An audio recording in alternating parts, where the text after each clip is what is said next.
Hey everyone, it's Chris here, and I know the title is a little bit weird for this video. Why would my bathroom tell me where to invest?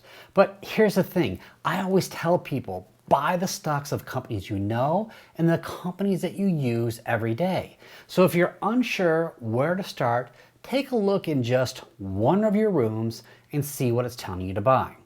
So what I did is I went to my bathroom and I pulled some of the products out of there to see if it tells us where we might want to invest. And for me, since I buy dividend paying stocks, we will look for companies that consistently pay and increase their dividends over time. So let's take a look at some of my products for my bathroom and see what it tells us. So the first thing we use every morning is toothpaste. And guess what?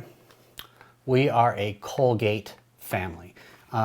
Colgate is its own company, but if you are a Crest company, Crest is owned by Procter & Gamble, and if you use Sensodyne or Aquafresh, those are owned by GlaxoSmithKline. Now, your dentist always tells you to floss, and floss we do, and here's our floss, which is Oral-B, and Oral-B is also owned by Procter & Gamble, same as Crest. And again, after we brush and floss, our dentist has told us that we need to do a fluoride rinse, and here's the fluoride rinse that I'm using right now, which is Listerine, and Listerine is owned by Johnson & Johnson. So for shaving, I have here a Gillette razor, and Gillette is also owned by, if you can guess one of those three, Procter & Gamble. And in the shower, my wife likes to use Dove.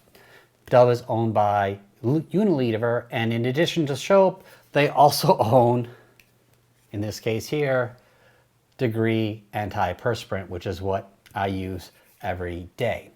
So the funny thing is you get out of the shower and the first thing you do is you dry off, and then maybe you clean out your ears with some Q-tips. And guess what? Q-tips is owned by Unilever as well. So let's talk about some of the things we use when we either are sick or hurt ourselves in one way or another. And if you have kids, then most likely you are going through thousands of these a year, which are Band-Aids. And the Band-Aid brand Band-Aids are actually owned by Johnson & Johnson. And if you're like us, when you cut yourself and you want to put on a Band-Aid, we always put on a little bit of Neosporin as well. And guess what? Neosporin is also owned by Johnson & Johnson. So again, we have more of the same companies coming out of our bathroom. What does that tell us?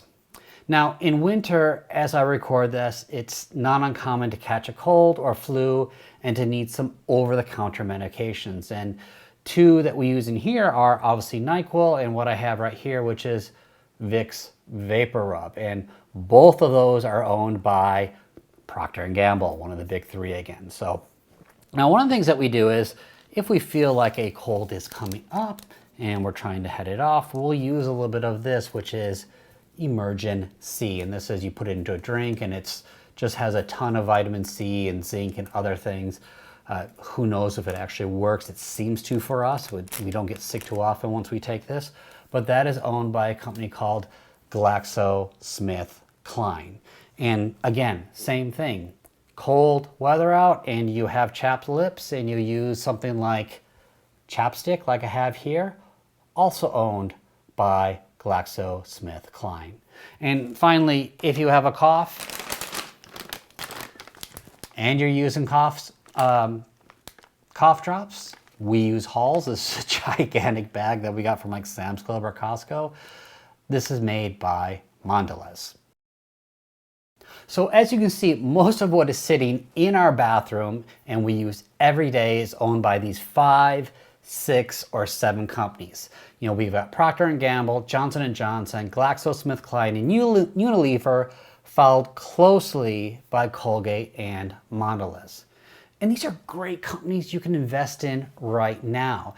Out of these 4 big ones, I own Johnson & Johnson currently, but looking at this list, I should probably be taking a look into buying Procter & Gamble and maybe Unilever as well.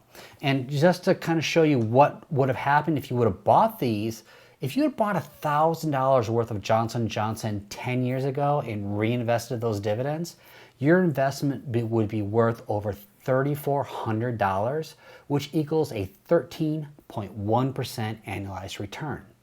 Same thing with Procter & Gamble. If you had invested $1,000 10 years ago and reinvested those dividends, it would be worth $3,200, which means a 12.6% annualized return. And you'd be surprised at all the brands these companies own, from Advil to Tylenol to Motrin. And there are probably tons of these brands that are sitting in your bathroom closet or drawers right now. So why not profit from what you and I and everyone else spends a ton of money on these products every year? These are companies you own and know and use. It's not hard to understand. So what's stopping you? If you want to get started buying individual stocks, then let your bathroom tell you what to start with. So I hope you find this video useful. If you do, a like or subscribe would be appreciated. Thanks for watching. I'll see you in the next video, and bye for now.